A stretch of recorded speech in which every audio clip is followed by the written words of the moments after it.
বড়ই গাছের 7টি পাতা দিয়ে ঘরে বসেই জাদু নষ্ট করুন এবং বদনজরের জন্য আপনি চিকিৎসা ঘরে বসেই করতে পারবেন।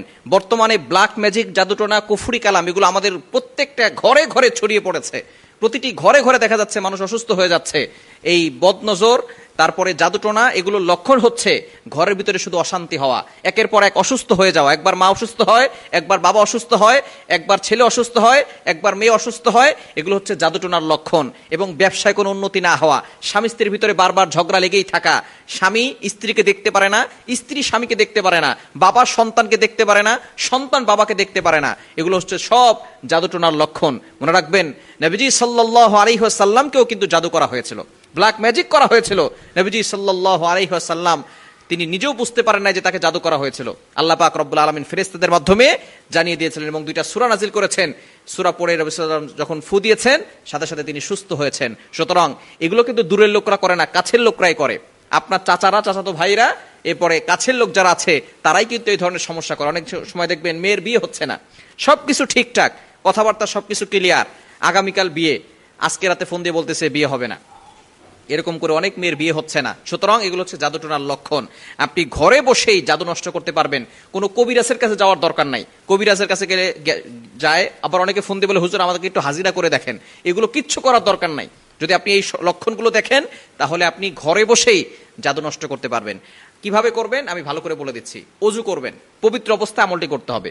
অজু করে আমলটি করার চেষ্টা করবেন, ইয়াকিনের সাথে আমল করবেন, আল্লাহর প্রতি বিশ্বাস রেখে আমল করবেন। আপনি বড়ই গাছের 7টি পাতা নেবেন, বিসমিল্লাহ বলে 7টি পাতা ছিঁড়বেন এবং কচি পাতা নেওয়ার চেষ্টা করবেন। 7টি বড়ই গাছের পাতা নেবেন, নিয়ে এটাকে ভালো করে ধৌত করবেন।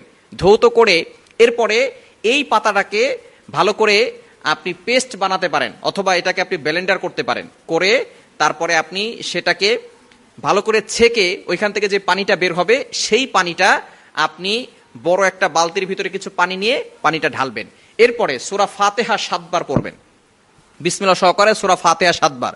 এরপরে আয়াতুল কুরসি 7 বার, সূরা ইখলাস 7 বার, সূরা ফালাক 7 বার, সূরা নাস 7 বার। এটা পড়ে পানিতে ফু দিবেন। পানিতে ফু দিয়ে এরপরে আপনি বিসমিল্লাহ বলে ওই পানিটা আপনার গায়ে, শরীরে সব জায়গায় ঢালবেন, অর্থাৎ আপনি গোসল করবেন। ইনশাআল্লাহ আপনার বদনজর দূর হবে।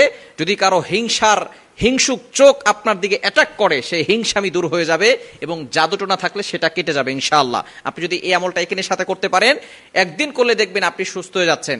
এভাবে টানা আপনি একদিন পর পর করতে পারেন। 3 বার আমল করলে ইনশাআল্লাহ আপনি সুস্থ হয়ে যাবেন। একবার করলেই, গোসল করলে আপনার বদনজর কেটে যাবে ইনশাআল্লাহ, এবং আপনার জাদুটোনা থাকলে সেটা কেটে যাবে। এরপরে নিয়মিত আপনি আমল করবেন, 5 ওয়াক্ত নামাজ পড়বেন, নামাজ মিস করা যাবে না। জাদু যদি কারো হয়ে থাকে, মনে রাখবেন নামাজ ছাড়া কোনো তাবিজে কাজ হবে না, কোনো তদবিরে কাজ হবে না। যদি আপনি নামাজ না পড়েন, কোনো কিছুতে কাজ হবে না, নামাজ পড়তে হবে। নবীজি সাল্লাল্লাহু আলাইহি ওয়াসাল্লাম বলেছেন, যদি আমলে কাজ করাতে চাও, দোয়া কবুল করাতে চাও, তাহলে অবশ্যই আল্লাহর ইবাদত করতে হবে। আপনি নামাজ না পড়ে কোনো আমলে কাজ হবে না। 1 নাম্বার হচ্ছে নামাজ পড়তে হবে, মাস্ট বি নামাজ পড়তে হবে। যদি অসুস্থ থাকেন, দাঁড়িয়ে পড়তে পারছেন না, বসে পড়েন, বসে পড়তে পারছেন না, শুয়ে নামাজ পড়েন, 5 ওয়াক্ত নামাজ পড়বেন। এরপরে আপনি শরীর বন্ধ করে রাখবেন, আয়াতুল কুরসি আর 4